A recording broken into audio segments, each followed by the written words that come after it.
હવે પત્રાંક 570 મહાત્મા ગાંધીજી ઉપરનો આ પત્ર છે.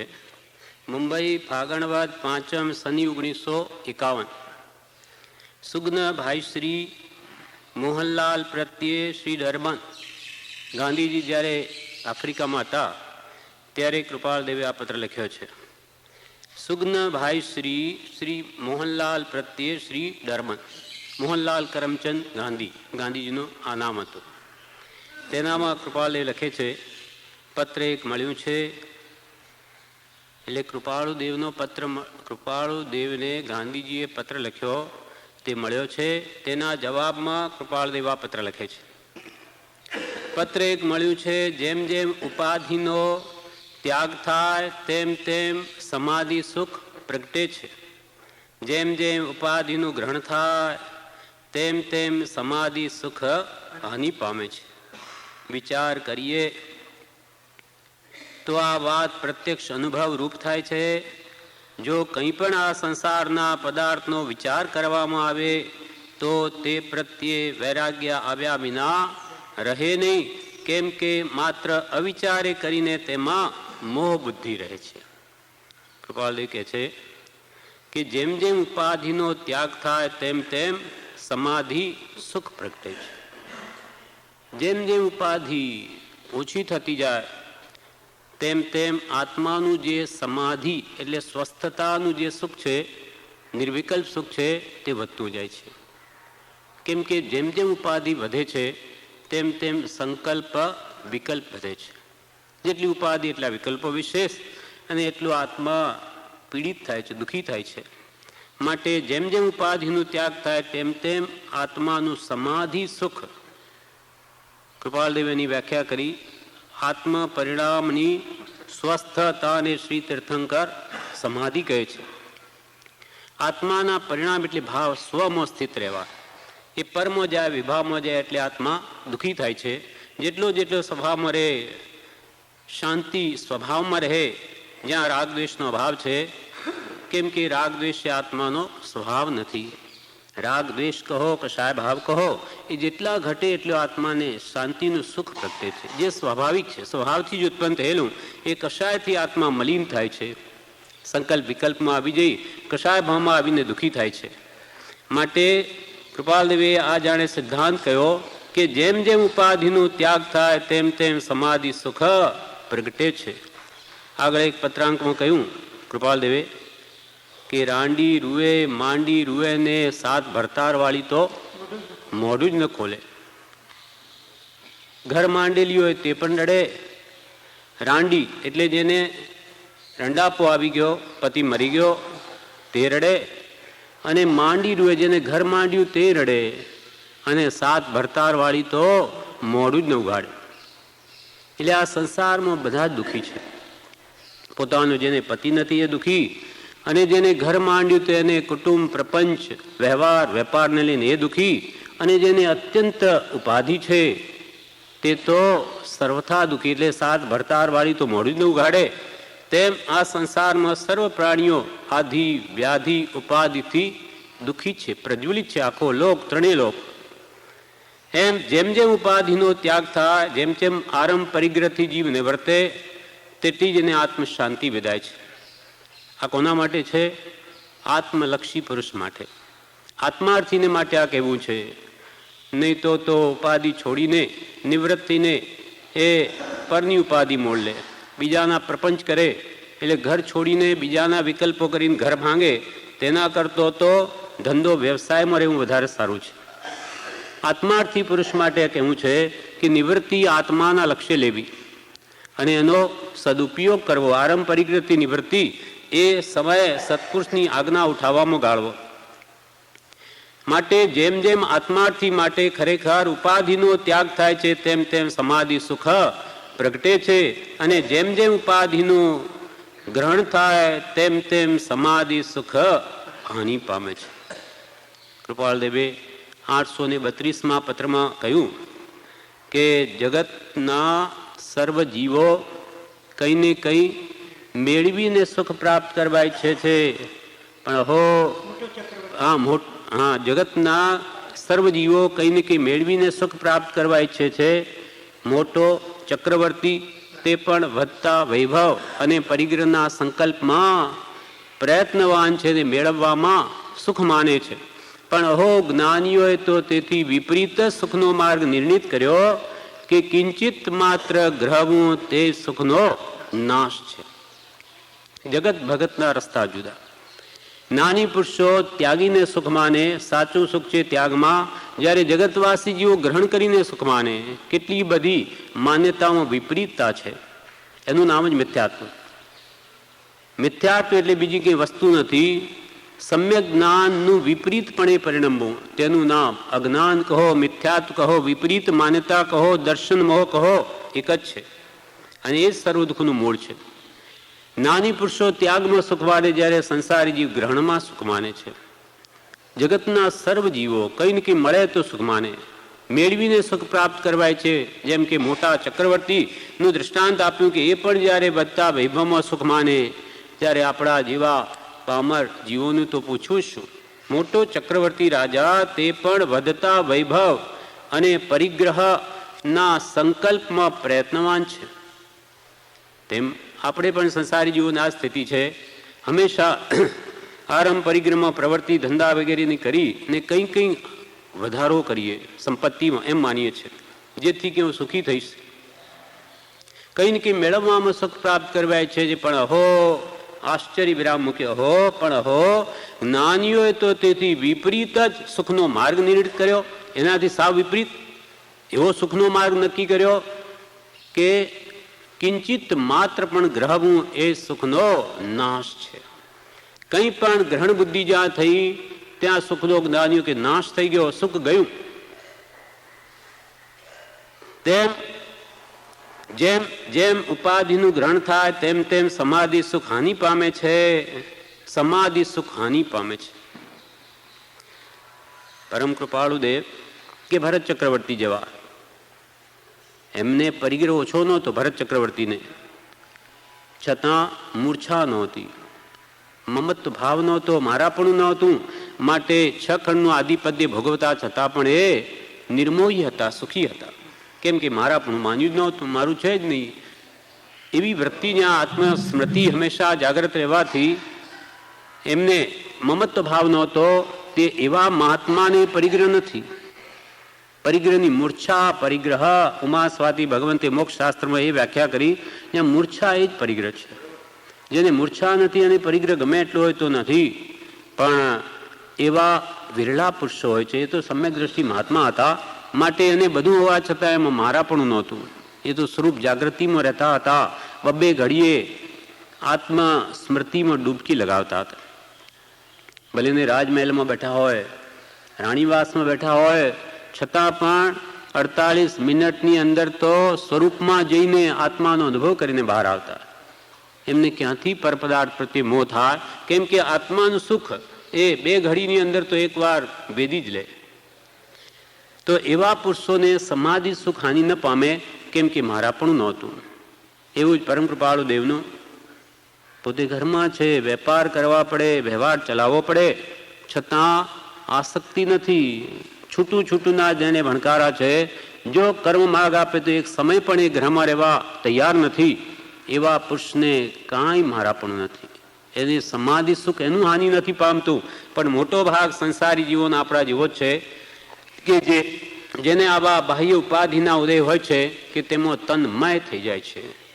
મારાપણું, તાદાત્મ્ય વૃત્તિ ગાઢ થઈ જાય છે. એ જીવો કર્મ બાંધે છે મૂર્છા ભાવને લઈને. એટલે કૃપાલદેવ કહે છે કે મૂળ મુખ્યત્વે સિદ્ધાંત એ છે કે જેમ જેમ ઉપાધિનો ત્યાગ થાય તેમ તેમ સમાધિ સુખ પ્રગટે છે, અને જેમ જેમ ઉપાધિનું ગ્રહણ થાય તેમ તેમ સમાધિ સુખ હાનિ પામે છે. વિચાર કરીએ તો આ વાત પ્રત્યક્ષ અનુભવ રૂપ થાય છે. વિચાર કરીએ તો કૃપાલ કે આ વાત પ્રત્યક્ષ અનુભવાય એવી છે. સત્સંગ એ સર્વ સુખનું મૂળ છે અને ઉપાધિ દુઃખરૂપ છે. એ વાત દરેકને અનુભવાય એવી છે. એટલે કૃપાલ વિચાર જો કરીએ તો આ વાત પ્રત્યક્ષ અનુભવ છે, અનુભવ રૂપ થાય છે. જો કંઈ પણ આ સંસારના પદાર્થોનો વિચાર કરવામાં આવે તો તે પ્રત્યે વૈરાગ્ય આવ્યા વિના રહે નહીં, કેમ કે માત્ર અવિચારે કરીને તેમાં મોહ બુદ્ધિ રહે છે. કૃપાલદેવ ખામી શાની છે? વિચારની. આજે વિચારતો જ નથી.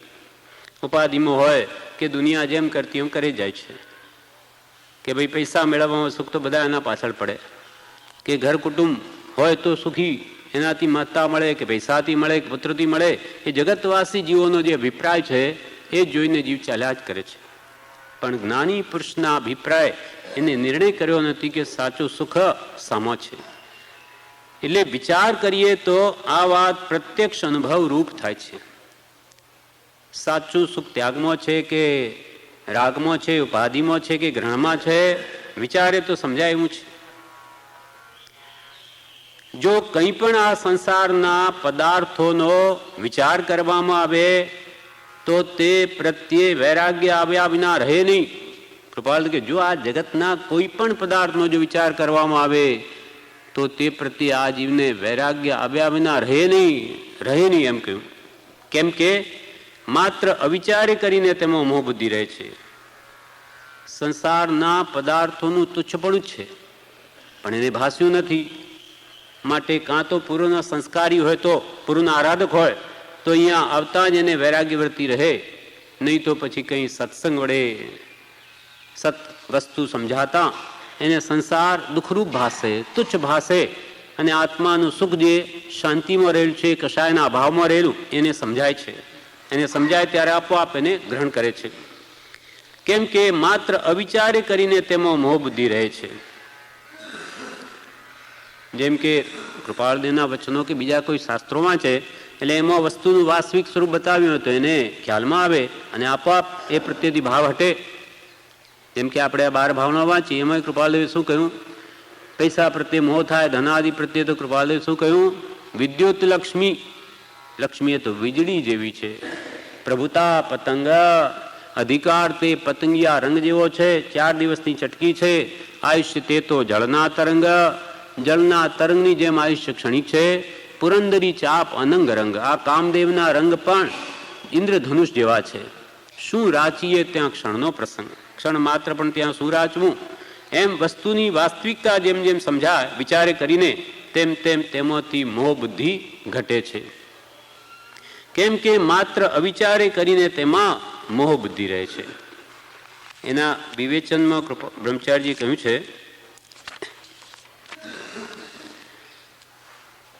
આ પત્રનું વિવેચન લાંબુ કરેલું છે. એમાં કે છે, શ્રીમદ રાજચંદ્ર આશ્રમ અગાસ ભાદ્રવાદ 11 સંમત 2008 જીવને દુઃખ આધિ વ્યાધિ ઉપાધિ વર્તે છે તે છે. દુઃખ શું છે?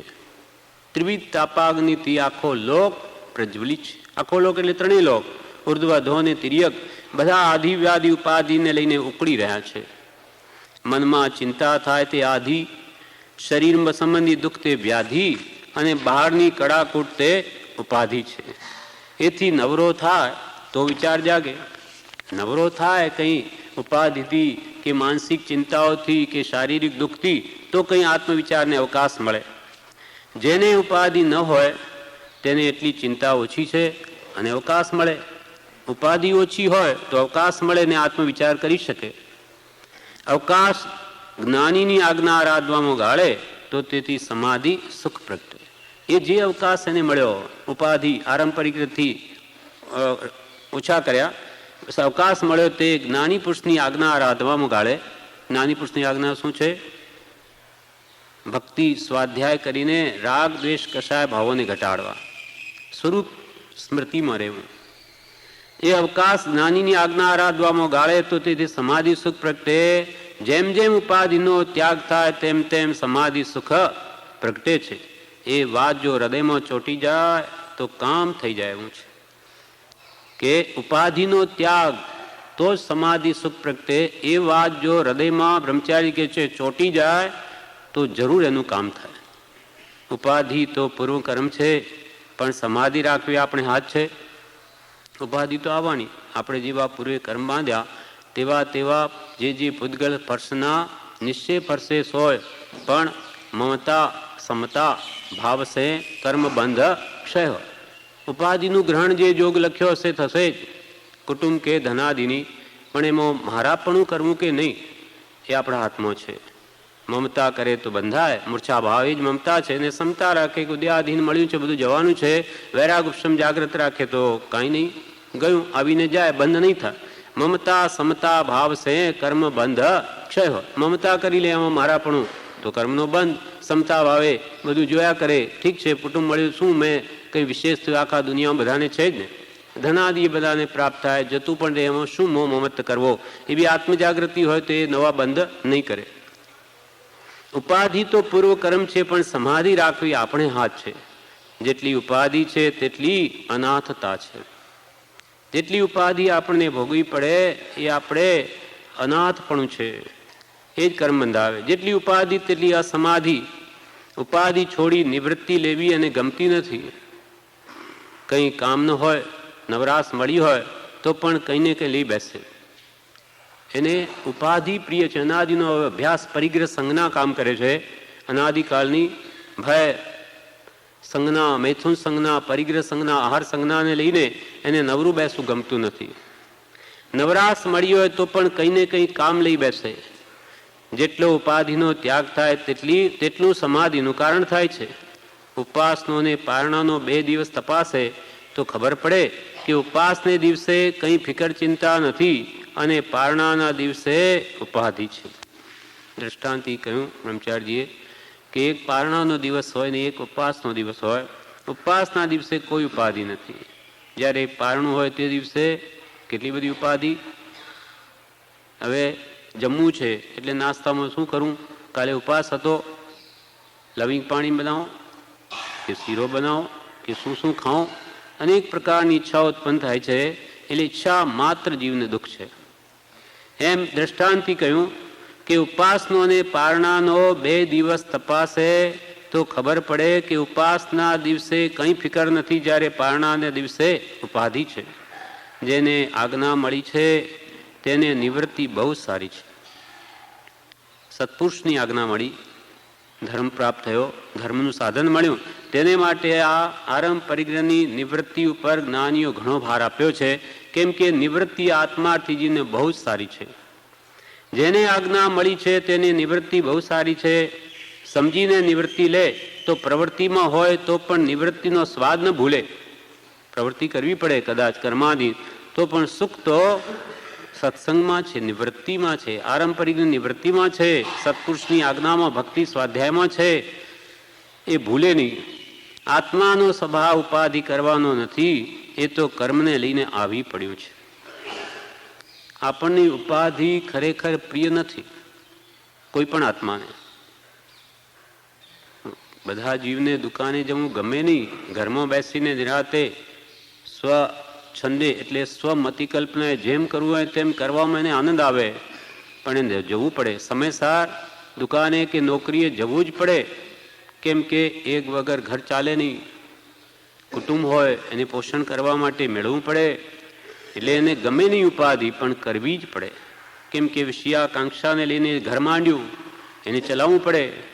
એટલે આત્માનો સ્વભાવ ઉપાધિ કરવાનો નથી, એ કહે છે. આત્માનો સ્વભાવ ઉપાધિ કરવાનો નથી, પણ કર્મને લઈને આવી પડ્યું છે. સાધુને પણ મન વચન કાયાની પ્રવૃત્તિ રોકવાની કહી છે. પ્રવૃત્તિ કરવી પડે તો સમિતિપૂર્વક વર્તે અને પાછા ગુપ્તીમાં આવવાનો લક્ષ્ય રાખે. સાધુને પણ મન વચન કાયાની પ્રવૃત્તિ રોકવા કહ્યું છે. સાધુનો ધર્મ શું છે? સ્વાધ્યાય અને ધ્યાન. આત્મજ્ઞાની મહાત્માઓ કાં તો સ્વરૂપમાં રહે, સ્વરૂપમાં નહીં રહી શકે તો સ્વાધ્યાયમાં રહે, કે જેથી નીચે ગુણસ્થાન કે આવી જાય. કાં ઉપદેશ આપે, કાં શાસ્ત્ર લખે, કાં સ્વાધ્યાય કરે, એમાં પોતાનો સમય ગુજારે, પણ આત્માને વિભાવમાં જવા ન દે. એટલે મુનિને પણ મન વચન કાયાની પ્રવૃત્તિ રોકવાનું કહ્યું છે. એને પ્રવૃત્તિ કરવી પડે તો સમિતિપૂર્વક કરવું, પ્રવૃત્તિ પણ ગુપ્તીમાં આવવાનો જ લક્ષ્ય રાખે છે. એટલા માટે જ અપૂર અવસરમાં કૃપાલદેવે કહ્યું ગાથા અહીંયા ટાંકી છે બ્રહ્મચારીજીએ. સંયમના હેતુથી યોગ પ્રવર્તન સ્વરૂપ લક્ષે જીન આજ્ઞાયાધીન જો તે પણ ક્ષણ ક્ષણ ઘટતી જાતી સ્થિતિમાં અંતે થાય નિજ સ્વરૂપમાં લીન જો અપૂર્વ અવસર એવો ક્યારે આવશે.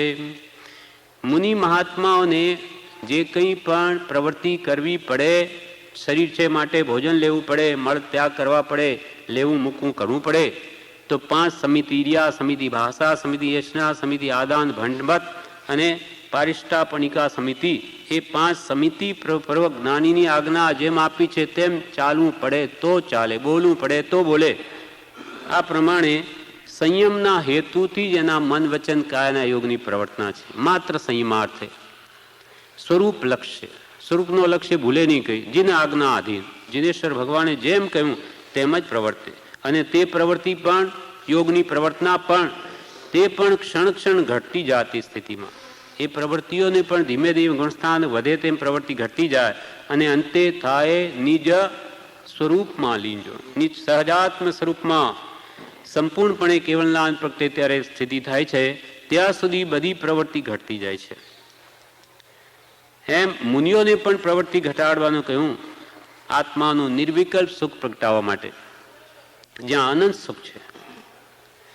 મન વચન કાયની પ્રવૃત્તિ ઘટાડી નિસ્વરૂપમાં તે લીન થાય છે.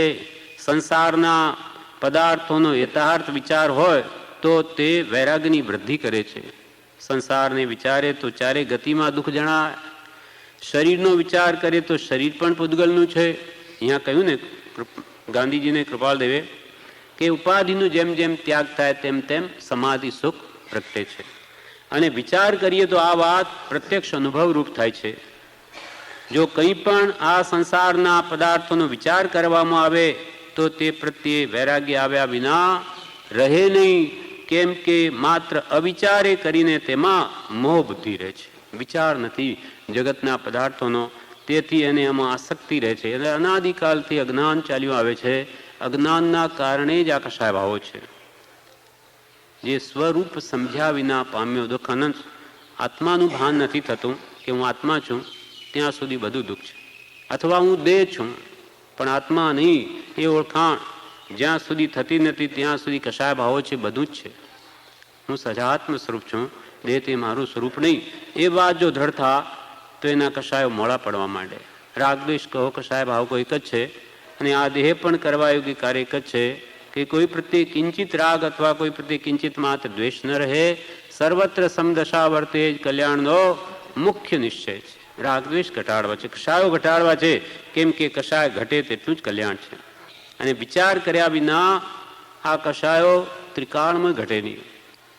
510માં કૃપાલદેવે કહ્યું કે બંધ વૃત્તિઓને ઉપશમાવવાનો તથા નિવર્તાવવાનો જીવે સંતત એટલે સતત પ્રયત્ન કર્તવ્ય છે. અને વિના વિચારે તે વૃત્તિઓનો ઉપશમવું કે નિવર્તવું કેવા પ્રકારથી થાય? વિચારે નહીં તો આપોઆપ એ કશાય ભાવો કદી નહીં ઘટે. બંધ વૃત્તિઓ, વિષય કશાય એ બંધ વૃત્તિઓ છે. 5 અન્ય વિષયોનો રાગ કે ક્રોધને લઈને ક્રોધ, માન, માયા, લોભ એ બંધ વૃત્તિઓ છે. એ આપોઆપ નહીં ઘટે. એટલે કે વિચાર કરે કૃપાલ કે આ સંસારના પદાર્થો તો તે પ્રત્યે વૈરાગ્ય આવ્યા વિના રહે નહીં. એ વિશે બ્રહ્મચારી વિવેચનમાં કહે છે કે સંસારને વિચારે તો ચારે ગતિમાં તેને દુઃખ જણાય. શરીરનો વિચાર કરે તો શરીર પણ પૂતગલનું છે, લોહી માંસથી ભરેલું છે, વળી તે પરવસ્તુ છે. એમ ભિન્ન ભિન્ન પ્રકારે વિચારે તો કોઈ વસ્તુ પર જીવનો મોહ નહીં થાય. શરીરનો વિચાર કરે કે આમાં શું ભરેલું, જેના પર હું રાગ કરું એ તો મળમૂત્રની ખાણ છે. એમાં કોઈ પણ એવો પદાર્થ નથી કે જે રાગ કરવા લાયક છે. ભયંકર દુર્ગંધનું સ્થાન છે. એમાં હે આત્મા તને મોહ થાય છે, તારી એ કેવી ભ્રાંતિ છે, કેવી ભૂલ છે. એમ વારંવાર અનુપ્રેક્ષા કરે, અસુચિ ભાવના ભાવે તો મનના રાગ દ્વેષ ઘટે, શરીર પ્રત્યેની આસક્તિ તૂટે. એટલે વિચાર કરે તો એ શરીર પણ પોતાનું ન લાગે. શરીર વગેરે પરવસ્તુ છે, પરવસ્તુમાં જીવ મૂંઝાયો છે. સિદ્ધ ભગવાન પણ આ દેહને નાખી ગયા. ભવ તનને ભોગ, એ ત્રણનો વિચાર કરવાનો છે વૈરાગ લાવવા માટે. ભવતન ભો ભોગ વિરત કદાચિત ચિંતે ધન જો બન પિય પુત્ર કલત અનિતે કોને શરણ મરણ દિન દુઃખ ચૌગતિ ભર્યો સુખ દુઃખ એકઈ ભોગત જીય વિધિ વસ પડ્યો. પંચ કલ્યાણ ભગવાન તીર્થંકરો જ્યારે સંસારનો ત્યાગ કરે ત્યારે 12 ભાવનો ભાવે છે. ભવ તન ને ભોગ. ભવ એટલે સંસાર 4 ગતિરૂપ દુઃખરૂપ છે. તન એટલે શરીર પણ સૂચિમય છે અને આ 5 ઇન્દ્રિયના ભોગો પણ રોગનું જ ઘર છે. ભોગનો પણ વિચાર કરે તો સકલ જગતથી એંઠવાળો જ બધો લાગે. ભોગોનો વિચાર કરે તો શું આ 5 ઇન્દ્રિયના વિષયો આ ભમો જ ભોગવું છું? અનંતકાળ ભોગવ્યા છે. આ તો શું એના કરતાં અસંખ્યાત ગણા મેં દેવલોકમાં સુખ ભોગવ્યા ઇન્દ્રિયના 5 ઇન્દ્રિયોના, તો પણ મને હજુ સુધી તૃપ્તિ થઈ નથી. આ કોઈ પણ વિષય ભોગવવાથી તૃપ્ત થતા જ નથી. ભૂખ લાગી હોય સવારમાં ખાઈએ, સાંજે પાછા 4-5 કલાક થાય કે હતા તેવા ના તેવા, પાછી ભૂખ એવી ને એવી. એમ જોવામાં સુખ માને, રૂપાદિ ટીવી આદિ જુએ પણ ક્યાં થાક લાગે છે. સવારમાં જોઈએ કે ભાઈ આજે બહુ જોયું, હવે આપણે જોવાની જરૂર નહીં, પાછું સાંજે કે બપોરે એની હાલત. એ વૃત્તિઓ સંગીત સાંભળવાની કે ખાવાની કે સ્પર્શવાની એ કોઈમાં સંતોષ થતો જ નથી. હંમેશા અતૃપ્ત જીવ રહે છે. ત્યારે જ્ઞાનીઓ કહે છે એનો મોહ છોડવાનો આ ઉપાય છે જ નહીં. એને જેમ જેમ ભોગવીશું તેમ વિશેષ આસક્તિ તૃષ્ણા વધતી જાય છે. એનો ત્યાગ તો એને છોડી દેવામાં જ છે, એને નહીં ભોગવવામાં જ. એટલે કૃપાલદેવ જીતેન્દ્રિયના પાઠમાં 67ના પાઠમાં મોક્ષમાળા 68માં પાઠમાં કહ્યું કે મન જે ઈચ્છા કરે તેને નહીં આપવું. એ રૂપ સંગીત કે સુગંધ કે રસ કે સ્પર્શ ઈચ્છે નહીં આપવા, જે ઈચ્છે નહીં આપવું, તો આ તૃષ્ણારૂપી ખાડો પૂરાય. બાકી જેટલું નાખ્યા જ કરીશું, ભોગ્યા જ કરીશું, એટલી તૃષ્ણા વાસના વિશેષ વધશે. તૃષ્ણા વધતી ઉલટી ભોગે વહી જાય સુયોગ. એટલે એ 5 ઇન્દ્રિયના વિષયોને જીતવાથી કશાય જીતાય છે. 5 ઇન્દ્રિયોને મન જીતાથી બધું જીતાય. એગમ જીએ પંચમ જીએ 10. એકમ એટલે એક મનને જીતે તો 5 ઇન્દ્રિયો જીતાય. 5 ઇન્દ્રિયોને મન જીતાઈ ગયું તો 10 જીતાય. ક્રોધમાન માયેલો બી જીતાઈ જાય. મન એવો મનુષ્યાણામ કારણ બંધ મોક્ષ્યો. મનને લઈને આ બધું અને તેનો નિર્ણય, આ બધું જ મન, ભાવમન આત્મા પોતે જ છે. દ્રવ્ય મન તો એ તો એક અષ્ટકમ પાંખડીના આકારેનું એક ઇન્દ્રિય છે, અંતઃકરણ. હા, વિચાર કરવાનો. બાકી ખરેખર તો ભાવમન આત્મા પોતે જ છે.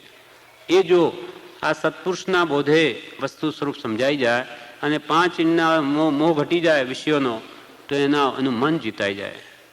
અને મનને 5 ઇન્દ્રિયો જીતાઈ ગઈ તો કશાય તો શું કરે? કાંઈ ન કરી શકે. એટલે એગમ જીએ, એક મન જીતે, પંચમ જીએ અને પંચમ જીએ 10. 10 જીતાઈ જાય. 5 ઇન્દ્રિયોને મન અને ક્રોધ માન માયેલું બધું જીતાઈ જાય. અને એને આત્માનું સુખ પ્રાપ્ત કરવાની યોગ્યતા આવી જાય છે. આત્મજ્ઞાનની ભૂમિકા તૈયાર થઈ જાય. મન વિષયને સરળતા, સહાજ્ઞા, સુવિચાર, કરુણા, કોમળતા આદિ ગુણ પ્રથમ ભૂમિકા હતા. પછી તો આગળ વધતા આત્માનો સ્વાદ આવે એટલે રોક્યા શબ્દાદિક વિષય સંયમ સાધન રાગ જગત ઇષ્ટ નહીં આત્મથી મધ્ય પાત્ર મહાભાગ.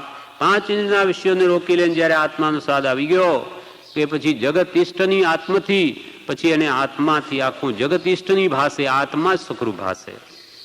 અને પછી તો એવી સ્થિતિ આવે સ્વરૂપમાં જેમ જેમ ધ્યાન કરે આત્માનંદ, પછી તો એને નહીં તૃષ્ણા, જીવ્યા, તણી, મરણ યોગ, નહીં ક્ષોભ, મહાપાત્ર તે માર્ગના પરમ યોગ જીતલો. લોભ જીતાઈ ગયો, ઈચ્છા માત્ર. એને તૃષ્ણા જીવવાની પણ નથી. મરણ આવે તોય તૈયાર, જીવવાનું હોય તોય ભલે, કેમ કે એ તો સ્વરૂપમાં રમે છે. એ મહાપાત્ર તે માર્ગના મહાપાત્ર જીવો છે. એમ અહીંયા કે છે ભવતનને ભોગનો વિચાર કરવો. ભોગનો પણ વિચાર કરે તો સકલ જગત તે એંઠવાળો છે. જે કંઈ ભોગવું છે અનંતવાર ભોગવ્યું. એ પૂતગલ પરમાણુને અનંતવાર ભોગવ્યા. એંઠવાળો જ બધા જીવો ભોગવે છે. વિચાર નથી, તેથી મોહ થઈ જાય છે. સમજાતું નથી કારણ કે વિચાર નથી. ભૂખ લાગે તો ખાડો પૂરવા નાખવું. બધા ભોગના પદાર્થ જીવને કામના નથી, પણ ટેવ પડી ગઈ છે. ઉપર છલ્લું જોઈએ તો જીવને મોહ થાય એવું છે, પર્યાય દ્રષ્ટિ જ એવી છે. આપણે ઉપરથી જોઈએ તો સારા એવા કપડાં રંગબેરંગી પહેરેલા હોય તો રાગ થાય, પણ વિચાર કરે તો કપડાં તો ઉપર છે, એ તો વાસ્તવિકતાને ઢાંકે છે, કપડાં કપટ વધારતા. જે વાસ્તવમાં જોવાલાયક નથી એ વસ્તુને ઢાંકીને સુંદર બતાવે, એ ભ્રાંતિ છે, આપણને ભ્રાંતિ ઊભી કરે છે. શરીર છે તે ચામડીને લઈને સુંદર દેખાય, અંદર તો નસો માંસ હાડકાનું પૂતળું હાડપિંજર ભયંકર છે. એમ વિચાર કરે તો એ પર્યાય દ્રષ્ટિ દૂર થાય છે. દ્રવ્ય દ્રષ્ટિ કરે પૂતગલ પરમાણુનું શરીર, અને એ બી શોભા જે છે તે આત્માને લઈને. આત્મા ચાલ્યો જાય તત્ક્ષણ એ આપણે એને બાળી નાખીએ છીએ, કીડા પડી જાય, ભયંકર ભાસે, બધું સુકાઈ જાય, ગમે નહીં. બધી શોભા આત્માની છે. એટલે કે છે પર્યાય દ્રષ્ટિ દૂર કરવી. શરીર ગંદવાળો છે તેની ઈચ્છા કરી, કલ્પના કરી કર્મ બાંધે છે, પરંતુ પોતાનું નહીં તેના પર મોહ કરી કર્મ બાંધે છે. ત્યાગ ટકી રહે અને હવે વૈરાગ્ય રહે એમ કરવાનું છે. આવી રીતે ભવતન ભોગનો વિચાર કરીને કૃપાળદેવ કહે છે કે હવે એના પ્રત્યે વૈરાગ્ય ભાવ ટકી રહે એમ કરવું. ને કોઈ પણ પદાર્થનો પણ આ સંસારના પદાર્થોનો વિચાર કરવામાં આવે તો તે પ્રત્યે વૈરાગ્ય આવ્યા વિના રહે નહીં, કેમ કે માત્ર અવિચારે કરીને તેમાં મોહ બુદ્ધિ રહે છે. વિચાર મહાન યોગ છે. યોગ અસંખ્ય છે. જીન કયા જીનેશ્વર ભગવંતે આત્મપ્રાપ્તિના અસંખ્ય ઉપાયો કયા છે. કોઈને ઉપશમ વિવેક સંવર કહ્યું, કોઈને માસ્તુસ પણ કહ્યું, જેવા જીવો આપણને સજાત્મ સ્વરૂપ મંત્ર આપ્યો, કોઈને કોઈને નવપદની આરાધના કહી, જેને જે યોગ્ય હોય જેમ કહ્યું તે એવા તો અસંખ્ય યોગ છે. તેમાં એક વિચાર પણ એક મહાન યોગ છે.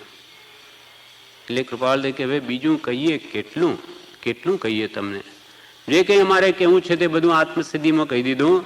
હવે બીજું કહીએ કેટલું, કર વિચાર તો હવે તું વિચાર કર. અમે જે કહીએ છીએ એના પર વિચાર કર, અને વિચાર જો 6 પદનો નહીં કરીશ તો આપોઆપ તને તારા આત્માની શ્રદ્ધા નહીં થાય, તું નિત્ય છું એ પણ નહીં થાય. એટલે હવે તું વિચાર કર. એટલે કૃપાળદેવ અહીંયા ગાંધીજીને આ જ લખ્યું કે હવે વિચાર કરો, કેમ કે માત્ર અવિચારે કરીને જગતના પદાર્થોમાં મોહ બુદ્ધિ રહે છે.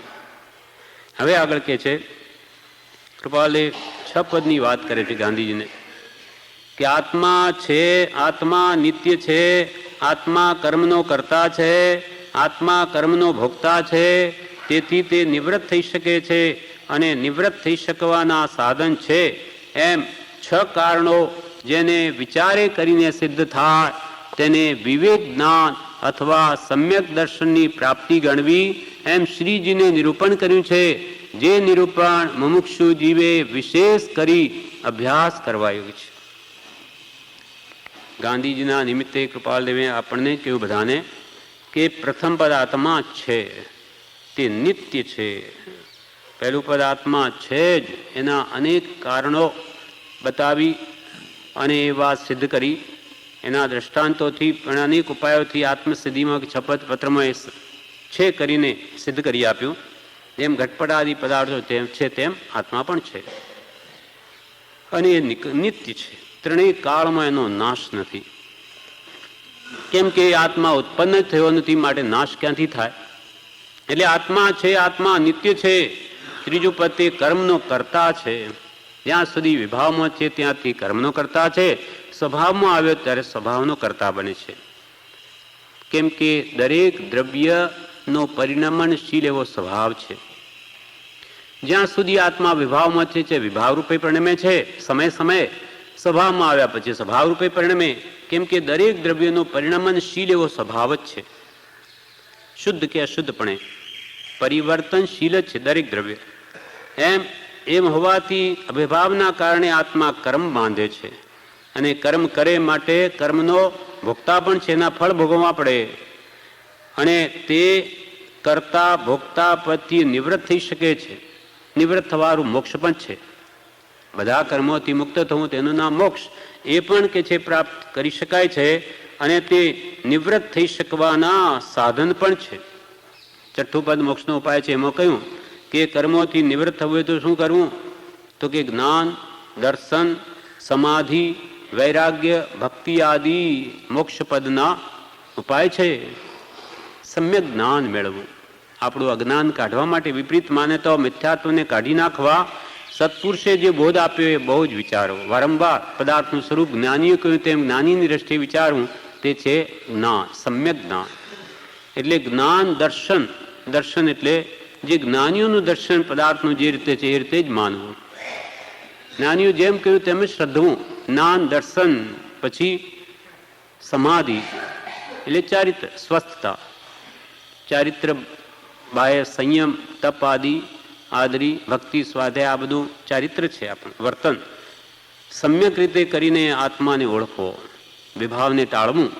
અને વૈરાગ્ય, ભક્તિ આદિ સાધન પ્રત્યક્ષ છે. જે સાધના બળે કર્મ શિથિલ થાય છે, ઉપશમ પામે છે, ક્ષીણ થાય છે, માટે તે જ્ઞાન, દર્શન, સંયમ આદિ મોક્ષપદના ઉપાય છે. વૈરાગ્ય, ભક્તિ આદિ સંસાર પ્રત્યે વિરક્ત ભાવ લાવો. ભવે ખેદ, સંસારના કોઈ પણ પદાર્થ મને ખરેખર સુખરૂપ નથી, પણ વિષયો વિષ સમાન છે, મને રઝળાવનાર છે, અને જે સુખ અંદર દુઃખ વસે સો સુખ બી દુઃખરૂપ. એમ જે કંઈ પદાર્થનું સ્વરૂપ વિચારને એનો રાગ ઘટાડે અને વૈરાગ્યમાં આવે અને ભગવાનના ગુણોમાં અનુરાગ કરીને સમયગાળે ભક્તિમાં પર પદાર્થ પ્રત્યેનો રાગ તોડે તો એનો કાળે કરીને મોક્ષ થઈ જાય. આ મોક્ષપદના ઉપાય કયા કૃપાલદેવે? શું ઉપાય કયા? જ્ઞાન, દર્શન, સમાધિ, વૈરાગ્ય, ભક્તિ આદિ સાધન પ્રત્યક્ષ છે. એટલે અને નિવૃત્ત થઈ શકવાના સાધન પણ છે, મોક્ષ પ્રાપ્તિના ઉપાય છે. એ 6 કારણો આજે 6 પદ જે કયા એના માટે ગાંધીજીને કૃપાલદેવે લખ્યું કે આ 6 કારણો જેને વિચારે કરીને સિદ્ધ થાય. વિચારે કરીને, જ્ઞાનીઓનો સિદ્ધ થયેલા છે, એને તો અનુભવમાં છે, અને એને તો એ પ્રત્યે દ્રઢ શ્રદ્ધા છે. કોઈ કાળે પણ કૃપાલ કે આત્મા પ્રત્યે અમને શંકા નહીં થાય. ત્રણેય કાળમાં ક્ષાયક સમ્યક દર્શન જેને પ્રાપ્ત છે, મિથ્યાત્વના દળિયા જેના જળ મૂળથી નાશ થઈ ગયા, એને કોઈ કાળે આત્મા નિત્યથી એની શંકા જ નહીં થાય. આપણને હવે કહે છે કે એ 6 કારણો જેને વિચારે કરીને સિદ્ધ થાય. 6 કારણોનો કેવી રીતે આત્મા છે, નિત્ય છે વગેરે આત્મસિદ્ધિમાં વિસ્તારથી કહ્યું. એ વિચારીને જેને સિદ્ધ થાય, એટલે કે શ્રદ્ધાનમાં આવે, દ્રઢ થાય, તેને વિવેક, જ્ઞાન અથવા સમ્યક દર્શનની પ્રાપ્તિ ગણવી, એમ શ્રીજીને નિરૂપણ કર્યું છે. કૃપાલ કે શ્રી જીનેશ્વરે આ વાત કહી છે. મેં એકલા નથી કહેતા. અનંતા તીર્થંકરો પૂર્વે થઈ ગયા, અનંતા જ્ઞાની પુરુષો થઈ ગયા, એ બધાનો એ જ અભિપ્રાય છે કે 6 પદની જેને શ્રદ્ધા થાય, વિવેક, જ્ઞાન થાય, હિતાહિતનું ભાન થાય, એમાં મારું શું, સ્વ શું, પર શું, એ જેને સમજાય, જડ ચેતન વિવેક થાય, તેને વિવેક, જ્ઞાન અથવા સમ્યક દર્શનની પ્રાપ્તિ ગણવી. પહેલા શ્રદ્ધારૂપ સંકિત, વ્યવહાર સમ્યક દર્શન એમ ગણવું, એમ શ્રીજીને નિરૂપણ કર્યું છે. જે નિરૂપણ મુમુક્ષુ જીવે વિશેષ કરી અભ્યાસ કરવા યોગ્ય છે. આ નિરૂપણ જે ભગવાન તીર્થંકરોએ કહ્યું તે મુમુક્ષુ જીવ છે, જેને આ સંસારના દુઃખોથી ત્રિવિતાપથી છૂટવું છે, તેને તો વિશેષ કરીને અભ્યાસ કરવા યોગ્ય છે. અહીંયા 2 વાર 56નો પત્ર કે આત્મસિદ્ધિ 2 વાર બોલાય. એ શા માટે?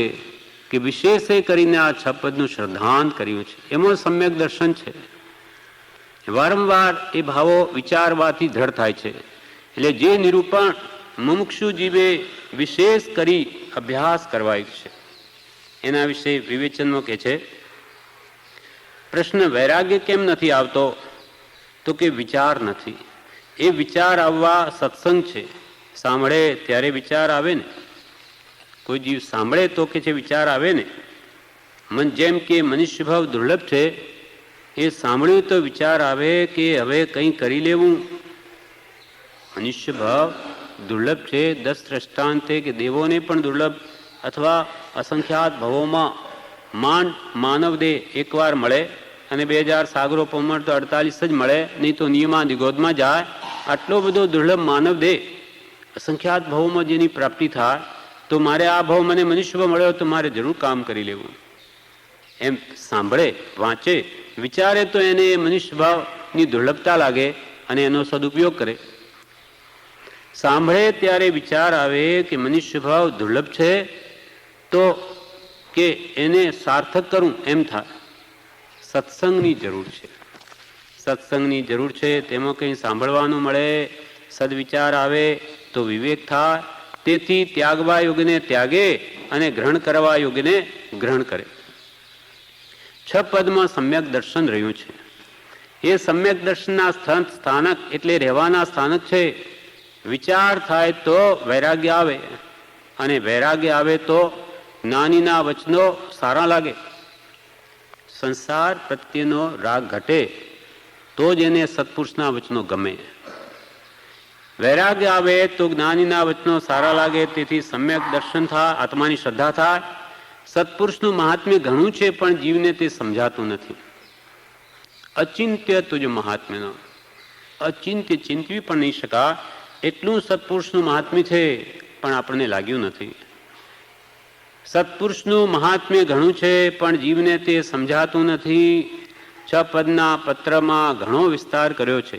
તેનાથી વધારે વિસ્તાર થવા અર્થે આત્મસિદ્ધિ લખી તેની એક એક ગાથા પર 100 ગાથા લખે તોય એનો અર્થ પૂરો થાય એમ નથી.